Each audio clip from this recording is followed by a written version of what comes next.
এসির কাজে যেমন থাকে টাকা তেমন থাকে রিস্ক। কাস্টমারে বললো এই ঘরে রং করবো, ইনডোরটা আজকেই খুলে দিস।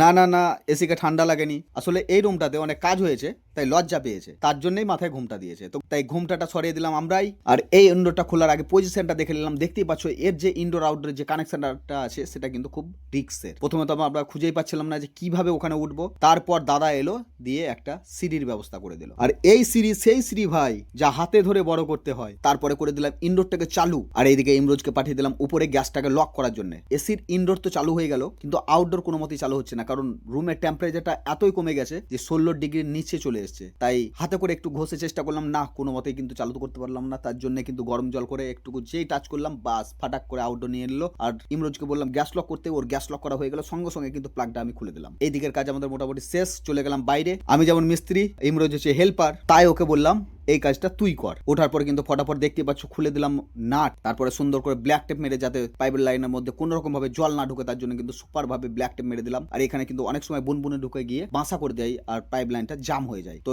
সেই সম্ভাবনা যেমন একটুকু না থাকে, তার জন্য ফুল ব্ল্যাক টেপ করে আমরা চলে গেলাম ইনডোরে। ইনডোরের এই যে লকটা দেখতে পাচ্ছ, এটা কিন্তু একটুকু খুলতে কষ্ট হলো, কিন্তু কোনো ব্যাপার নেই ভাই, আমি আছি। সব সমস্যার সমাধান আমার কাছে। ফটাফট খুলে দিলাম। দেখতে পাচ্ছ ইনডোর কমপ্লিট। তারপরে আসছে আমাদের ছোট ভাই, সেটা হচ্ছে ছোট ড্রিল মেশিন। দেখতেই পাচ্ছ একদম নিমেষের মধ্যে খুলে দিলাম প্লেটের নাট। তো আমাদের কাজ এখানে শেষ বন্ধুরা, টাটা বাই, আবার দেখা হবে পরের ভিডিওতে।